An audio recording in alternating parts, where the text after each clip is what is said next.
지혜를 우리가 어디에서 얻을 수 있을까요? 과연 지혜는 어디에 있는 것일까요? 많은 사람들이요, 지혜를 구합니다. 지혜롭게 살기를 원합니다. 그런데 참된 지혜를 얻기가 쉽지는 않은 것 같습니다. 여러분, 우리는 어떻게 이 세상 가운데서 지혜로운 사람이 될 수 있을까요? 욥기에 보니까요, 아주 지혜에 대한 재밌는 성경 구절이 있어요. 저만 재밌으면 안 되는데 제가 욥기 말씀을 준비했는데요, 한번 좀 보실래요? 욥기 28장 12절에서부터 28절 내용을 제가 좀 발췌를 좀 이렇게 해봤는데요, 한번 잘 보십시오. 욥이 지혜를 구하고 있어요. 구하고 있는데 이렇게 말합니다. 그러나 지혜는 어디서 얻으며 명철이 있는 곳은 어디인고? 욥이 말하는 거예요. 지혜를 어디서 얻을 수 있냐? 명철을 있는 곳이 어디냐? 그거를 좀 이야기를 합니다. 그 길을 사람이 알지 못하나니 사람 사는 땅에서는 찾을 수 없구나. 이 사람이 사는 땅에서는 그 지혜의 길을, 명철의 길을 찾을 수가 없구나. 14절, 깊은 물이 이르기를 내 속에 있다 하지 아니하며 바다가 이르기를 나와 함께 있지 아니하다 하느니라. 깊은 물, 여러분 물이 깊은 데는 해구라고 그러죠. 엄청나게 몇 킬로미터까지 물이 깊습니다. 깊이가 있어요. 거기에도 여기 이 깊은 물에 지혜 없다. 바다가 말하기를 지혜 나랑 함께 없는데? 여러 가지 이야기들이 거기에 있고요. 20절에 그런즉 지혜는 어디서 오며 명철이 머무는 곳은 어디인고? 많은 사람들이 이거 찾고 있지 않습니까? 지혜는 어디에 있는고? 명철이 있는 곳은 어디인고? 라고 많은 사람들이 찾고 있지요. 23절은 말합니다. 하나님이 그 길을 아시며 있는 곳을 아시나니. 하나님께서 그 지혜가 있는 곳, 명철이 있는 곳, 지혜를 얻는 방법을 하나님께서 아신다라고 이야기하고 있습니다. 이는 그가 땅끝까지 감찰하시며 온 천하를 살피시며 그때에 그가 보시고 선포하시며 굳게 세우시며 탐구하셨고. 참 재밌는 표현이죠. 하나님이 탐구하신다는 표현을 합니다. 이거는 이제 인격적인 하나님이시기 때문에 지혜가 있으시고 그 지혜를 더 확장시키시는 그 하나님의 모습을 이렇게 좀 의인화해서, 이거를 교리반에서도 배웠습니다만 신인 동형론적인 표현이다, 이렇게 지금 표현하고 있습니다. 중요한 게 28절입니다. 28절 말씀은 욥기 28장 28절, 얼마나 외우기도 쉬워요. 28 한번 같이 읽어볼까요? 함께 읽습니다. 또 사람에게 말씀하셨도다. 보라, 주를 경외함이 지혜요 악을 떠남이 명철이니라. 아멘. 어떤 분은요, 에이 싱겁네 그럴 거예요. 그런데 이 세상 지혜가 어디 있냐는 거죠. 어디에서 하나님을 알 수 있냐는 거죠. 바다도 땅도 깊은 곳도 높은 곳도 하나님의 지혜를 알려주지 않아요. 오직 사람에게 하나님이 말씀하셨다는 거죠. 주를 경외함이 지혜요 악을 떠남이 명철이니라. 사랑하는 성도 여러분, 이 하나님의 말씀을 이 욥이 이야기하고 있고 소개하고 있는 지혜를 얻는 방법, 명철이 있는 곳을 여러분 기억하시기 바랍니다. 그렇습니다. 지혜는 하나님을 경외하는 것입니다. 구약 성경에는 경외라는 단어를 썼어요. 근데 이 경외라는 단어가 좀 어려운 단어입니다. 경건한 두려움이라는 하나님에 대한 태도, 여기에서 예배가 나오거든요. 근데 이제 경외라는 단어를 신약의 용어로 좀 바꾼다면, 치환한다면 어떤 말을 쓸 수 있을까요? 경외라는 단어를 신약의 용어로 바꾼다면 어떤 단어를 쓸 수 있을까요? 교리반 둘째 시간에 배웠는데, 교리반 시험을 봐야 복습을 하는데, 그것은 뭐라고 했죠? 아는 분이 몇 분 계시네요. 신앙 맞습니다. 신앙. 경건이죠, 경건.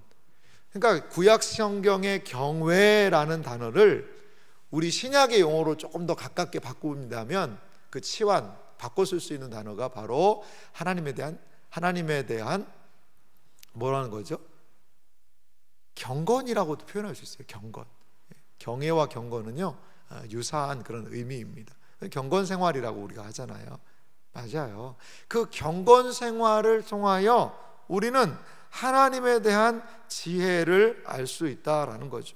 하나님을 인정하고 하나님과 바른 관계를 맺는 겁니다. 경외라는 단어도 마찬가지, 경건이라는 단어도 마찬가지, 하나님과의 어떻게 관계를 맺는 것인가에 대한 단어들이라는 거죠.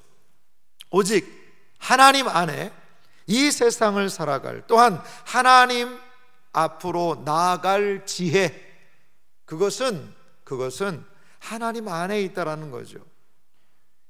그러면 하나님과 관계를 맺을 수 있는 이 지혜, 이것을 신약 성경은 어떻게 구체적으로 표현하고 있냐는 거죠.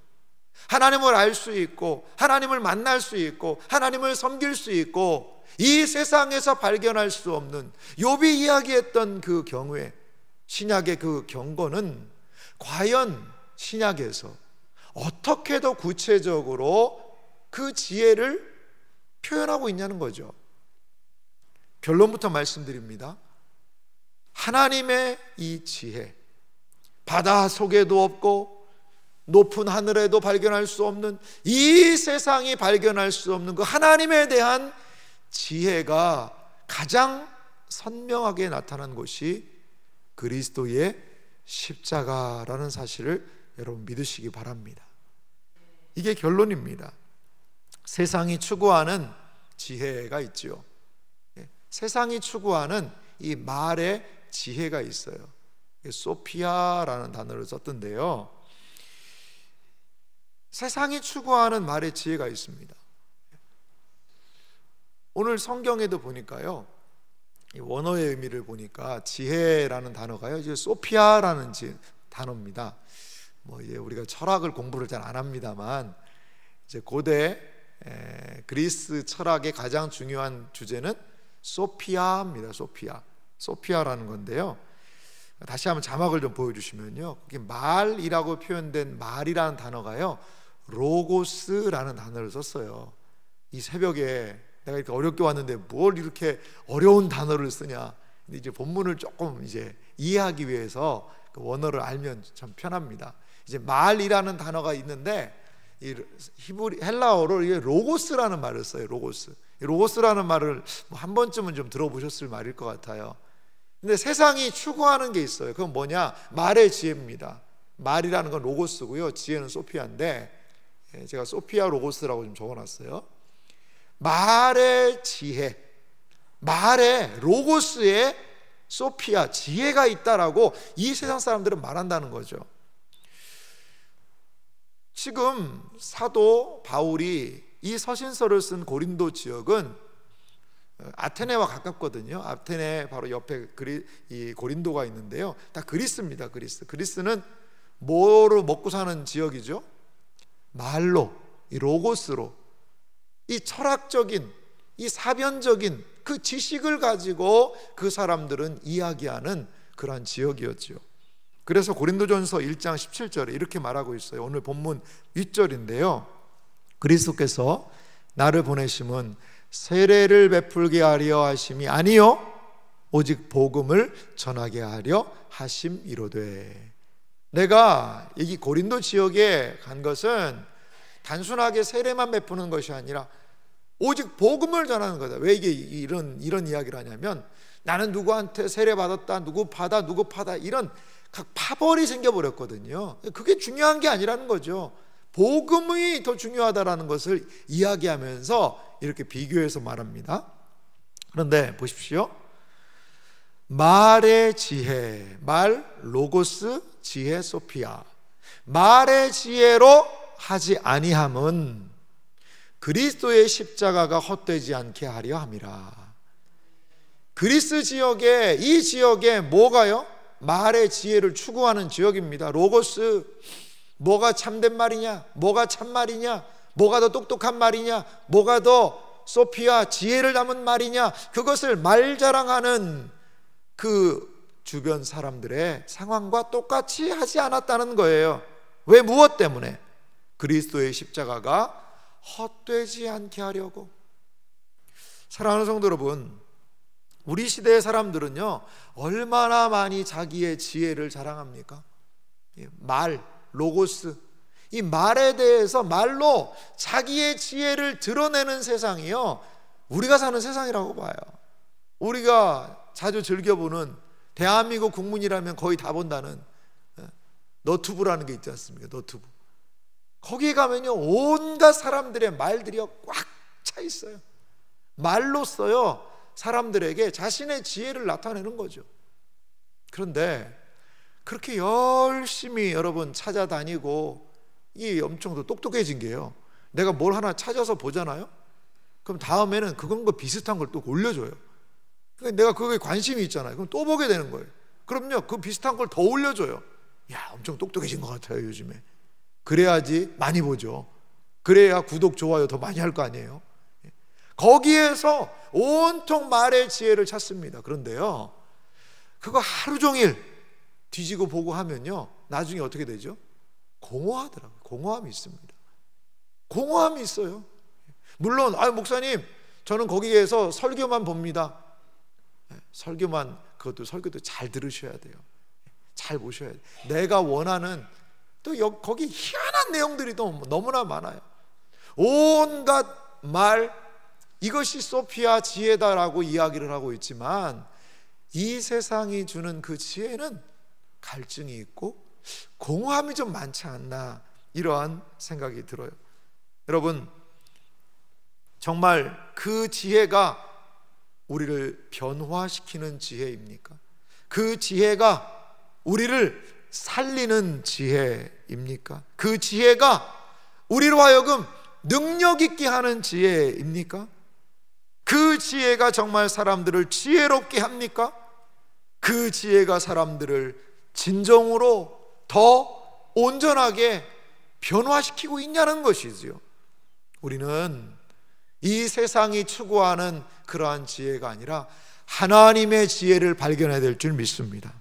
말이 아니라 능력을 나타내시는 하나님의 지혜를 발견할 수 있는 여러분들이 되시기를 주님의 이름으로 소망합니다. 그렇습니다. 이 세상은 말의 지혜를 추구합니다. 소피아, 로고스.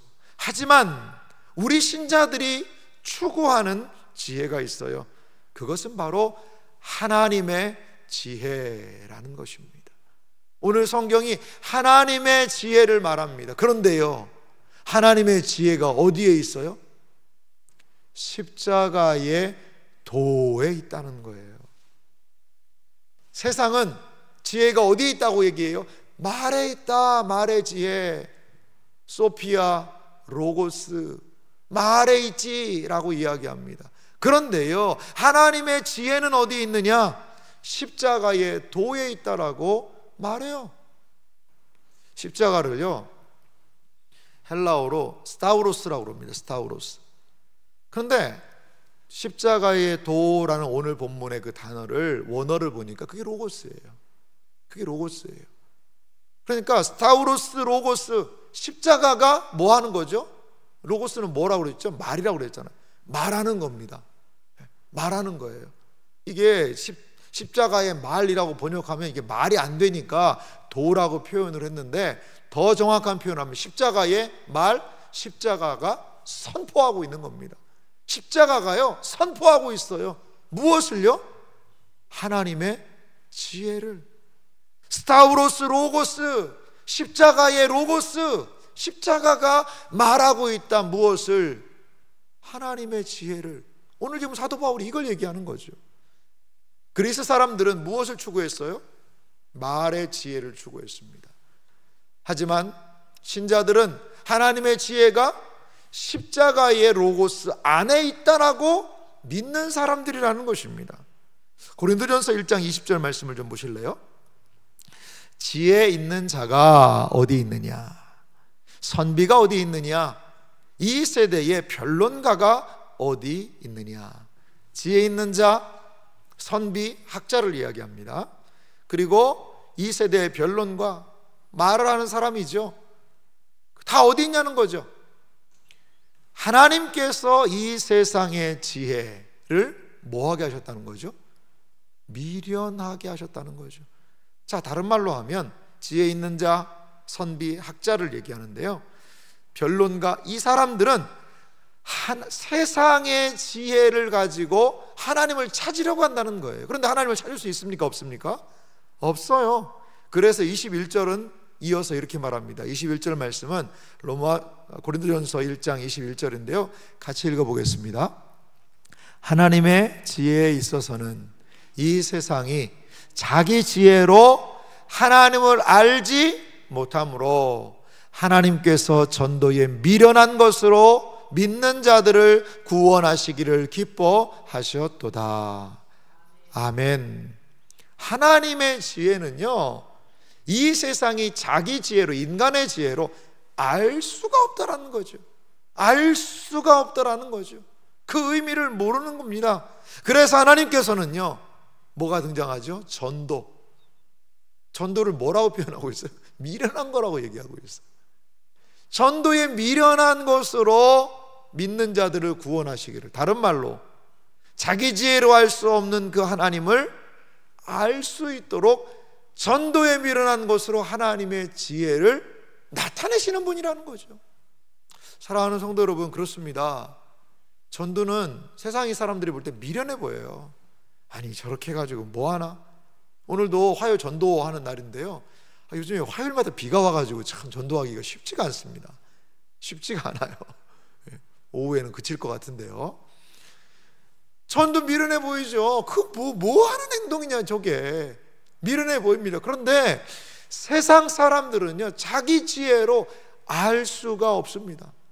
하나님을 알 수가 없습니다. 찾을 수가 없습니다. 발견할 수가 없습니다. 그래서 미련해 보이는 전도를 통하여서 하나님은 자신의 지혜를, 하나님의 구원을 나타내시기를 기뻐하신다는 거죠. 전도를 미련한 것이라고 합니다. 전도가 왜 미련해 보입니까? 이 세상이 전도를 미련한 것으로 보기 때문이죠. 미련해 보이는 전도는 무엇을 전할까요? 자, 보십시오. 하나님의 지혜를 인간 세상의 지혜로 알 수가 없어요. 그래서 전도를 통하여서 하나님을 알게 한다고 그러는데, 전도가 어떻게 보인다면 미련해 보인다는 거죠. 미련해 보이는 이 전도가 말하는 핵심 내용이 무엇입니까? 오늘 본문 말씀입니다. 고린도전서 1장 18절 본문 말씀인데요, 여기를 잘 보십시오. 이게 동일한 단어를 이 사도 바울 선생님이 이 대꾸와 더불어서 이런 것들을 계속 쓰면서 그 의미를 좀 부각시키고 있다는 것을 우리가 좀 살펴볼 필요가 있습니다. 자, 십자가의 도, 십자가의 선포, 십자가의 로고스가 멸망하는 자에게는 뭐라는 거죠?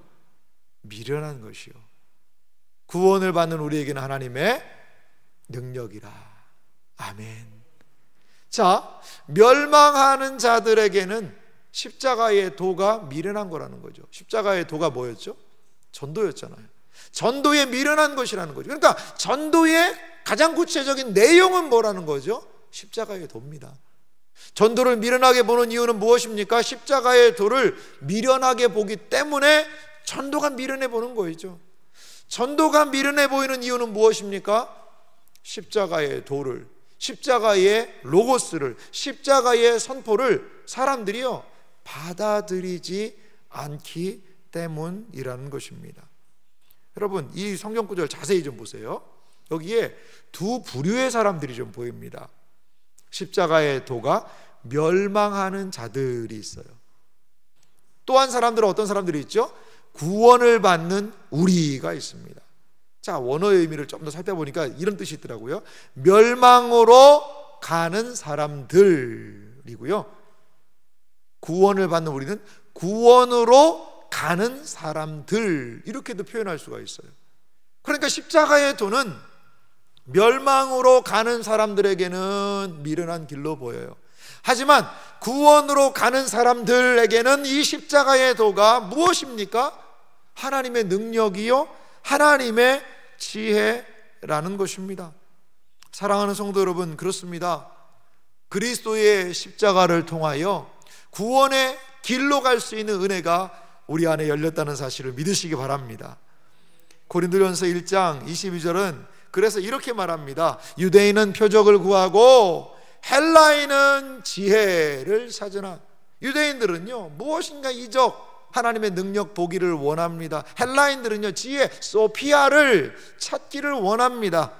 하지만 우리는 어떻지요? 23절 말씀 같이 읽겠습니다. 우리는 십자가에 못 박힌 그리스도를 전하니 유대인에게는 거리끼는 것이요 이방인에게는 미련한 것이로도에. 그렇습니다.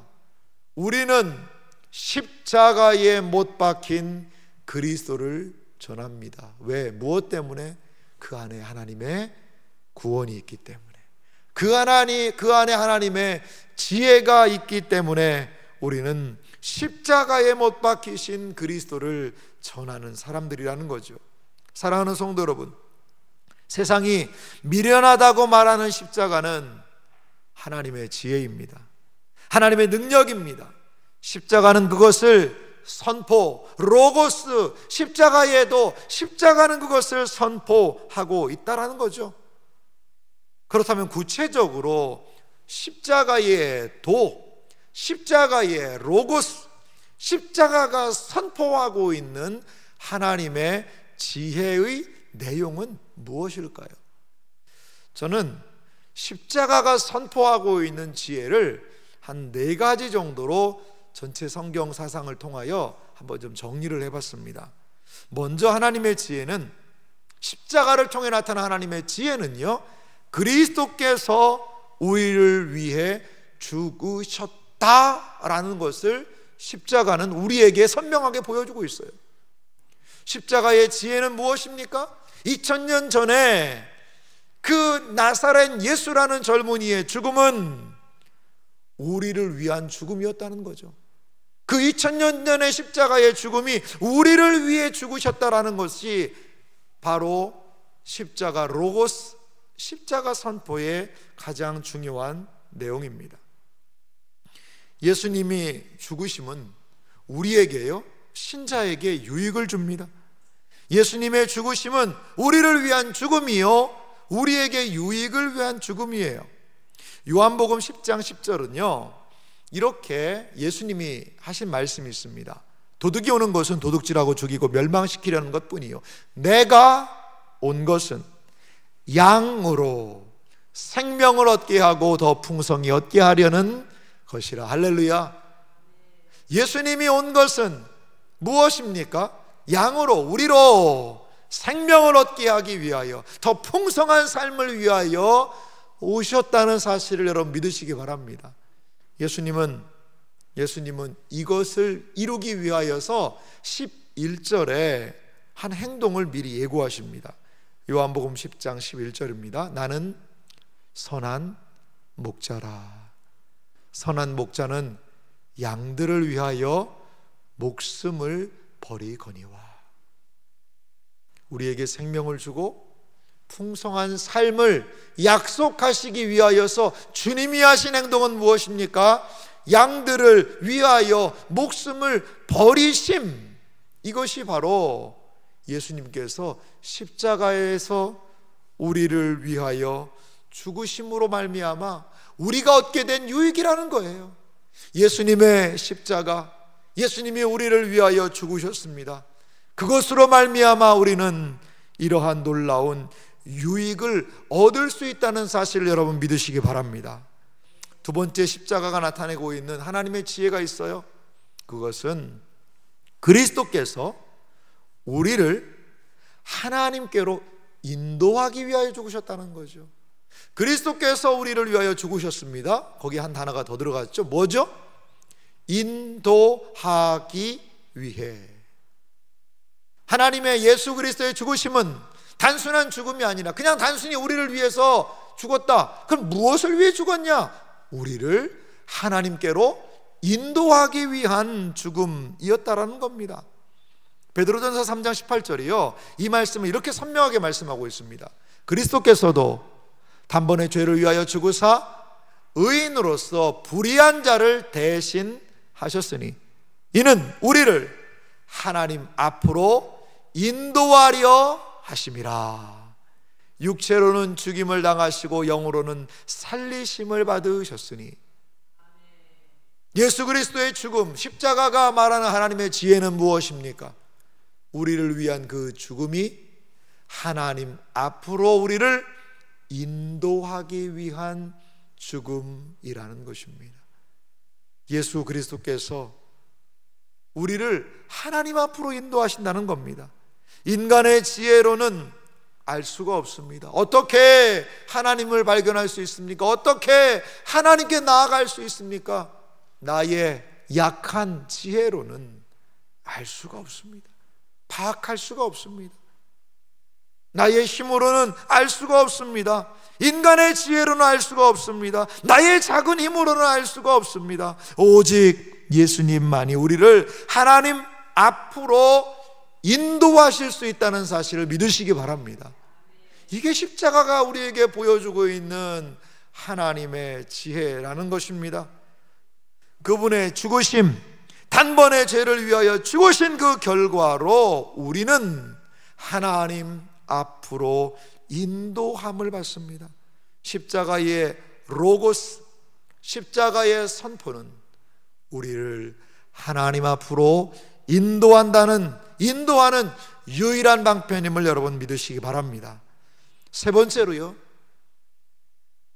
하나님의 지혜가 십자가 앞에 나타났는데요, 그것은 그리스도께서 우리를 위해 죽으셨죠. 그리고 그리스도께서 우리를 하나님 앞으로 뭐 하기 위해 죽으셨어요? 인도하기 위해 죽으셨습니다. 그런데 우리를 위해 죽었다고 예수님이 하시는데 그 죽음의 구체적인 내용이 뭐냐는 거죠. 그 죽음은 우리의 죄를 위한 죽음이라는 거예요. 그리스도께서 우리의 죄를 위하여 죽으셨습니다. 십자가의 로고스, 십자가의 선포는 그리스도의 죽음이 우리의 죄를 위한 죽음이라고 십자가는 선포하고 있습니다. 성경 여러 곳은 이 사실을 명확하게 명시적으로 소개하고 있어요. 고린도전서 15장 3절 말씀 보니까요, 이렇게 말씀합니다. 내가 받은 것을 먼저 너희에게 전하였노니 이는 성경대로 그리스도께서 우리 죄를 위하여 죽으시고, 성경대로 그는 실로 우리의 질고를 지고 우리를 대신하여 십자가를 지셨다는 그리스도께서 우리의 죄를 위하여 죽으셨다라고 고린도전서는 말하고 있습니다. 베드로전서 3장 18절 상반절도 보면요, 그리스도께서도 단번에 죄를 위하여 죽으사, 단번에 죄를 위하여 죽으사 라고 이야기하면서 그리스도의 십자가가 우리를 위하여, 하나님을 인도하기 위한 그 죽음이 죄를 위한, 우리의 죄를 위한 죽음이라고 선언하고 있습니다. 히브리서 10장 12절 말씀은 같이 한번 읽어볼까요? 함께 같이 읽도록 하겠습니다. 오직 그리스도는 죄를 위하여 한 영원한 제사를 드리시고 하나님 우편에 앉으사. 아멘. 오직 그리스도는 우리의 죄를 위하여 한 영원한 제사를 드렸다는 거죠. 마치 구약의 어린 양이 죽듯이, 마치 구약의 어린 양이 제단에서 불살라지듯이 그리스도는 무엇을 위하여? 죄를 위하여, 우리의 죄를 위하여 영원한 제사 십자가의 죽음을 죽으셨다라고 그리스도의 죽음의 의미를 히브리서는 이야기합니다. 사랑하는 성도 여러분, 예수님이 우리를 위하여 죽으신 사실을 믿으시기 바랍니다. 예수님이 죽으셔서 우리를 하나님 앞으로 인도하신다는 사실을 믿으시기 바랍니다. 예수님의 이 죽음은 우리의 죄를 위한 죽음임을 여러분 믿으시기 바랍니다. 마지막으로 십자가에 나타난 선포, 십자가가 말하고 있는 로고스는 무엇입니까? 그리스도께서 우리의 죽음을 대신해서 죽으셨다는 거죠. 이것이 십자가가 말하고 있는 로고스, 십자가의 선포예요. 그리스도께서 우리의 죽음을 대신해서 죽으셨다라는 것입니다. 우리가 죽어야 하는데, 내가 죽어야 되는 그 십자가에, 내가 죽어야 하는 그 죽음에 그리스도께서 대신 죽으셨다라는 것이죠. 디도서 2장 14절도 이렇게 말씀을 하고 있어요. 그가 우리를 대신하여 자신을 주심은 모든 불법에서 우리를 속량하시고, 속량하다는 것은요, 돈을 주고 샀다라는 뜻이에요.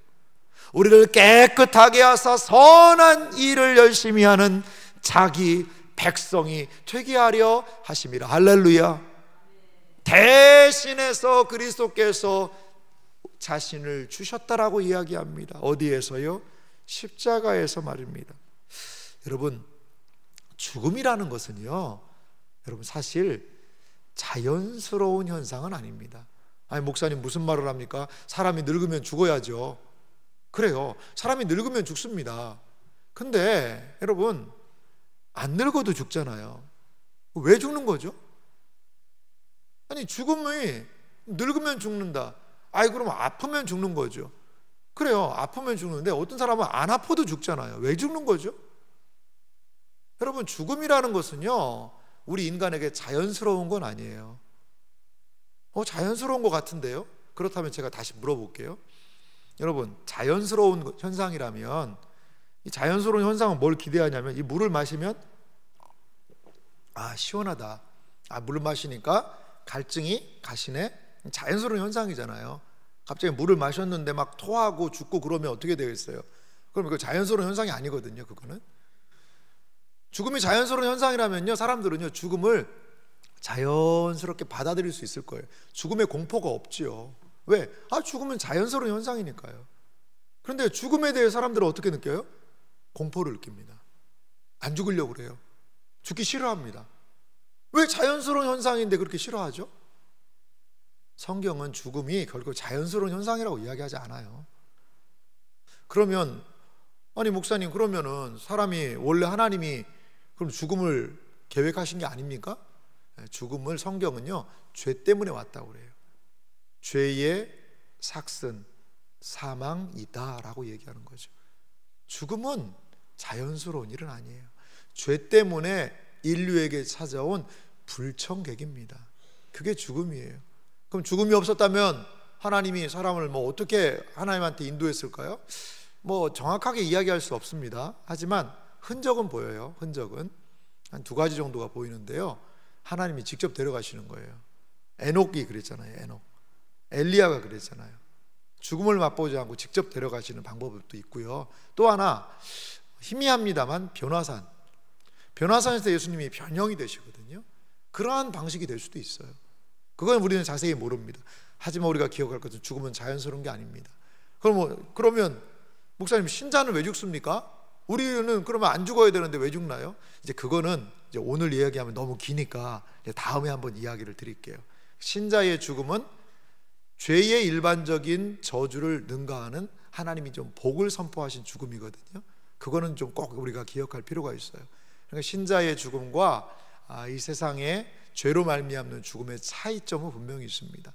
신자의 죽음은 오히려 하나님 앞으로 나아가는 구원의 여정이라고 성경이 말하고 있습니다. 죄는 불청객이에요. 불청객이에요. 그런데 죄를 누구를 대신해서 죽는다는 것은 죄 없는 사람이 죽어야 되거든요. 그 예수님 보세요. 예수님은 어떤 분이시요? 죄 없는 분이라고 이야기를 해요. 그러니까 이 죽음의 값을 대신 지불할 수 있는 것이죠. 예수님은 십자가에서 죽으셨어요. 무엇을 위하여? 우리의 죄를 위하여. 누구 대신에? 나를 대신해서. 이것이 성경이 말하고 있는 십자가로 말미암는 도, 십자가의 로고스라는 겁니다. 예수님의 죽으심은 우리 죄를 위한 죽음입니다. 예수님의 죽으심은 우리 죄를 대신하신 죽음이라는 겁니다. 그래서 십자가를 믿을 때, 십자가를 붙들 때 우리는 거기에서 하나님의 지혜를 발견할 수 있습니다. 우리는 거기에서 하나님의 구원을 발견할 수 있습니다. 죄 있는 사람은 자기의 죄값으로 죽어야 해요. 하지만 대신 죽을 사람은 죄가 없어야 되지 않냐는 거죠. 예수 그리스도, 그분만이 우리를 대신하여 죽으신 분이라는 사실을 여러분 믿으시기 바랍니다. 디트로이트 본회퍼라는 분이 계세요. 독일의 그리스도인의 양심이라고 하죠. 히틀러가 독일 교회들을 다 거의 타락시켰습니다. 하지만 본회퍼는 하나님의 진리를 위하여서 나중에 순교합니다. 그는 이렇게 얘기를 해요. 인간이 인간의 지혜로 하나님을 찾는다라고 한다면 인간이 이해할 수 있는 하나님을 이야기할 수밖에 없다라는 거죠.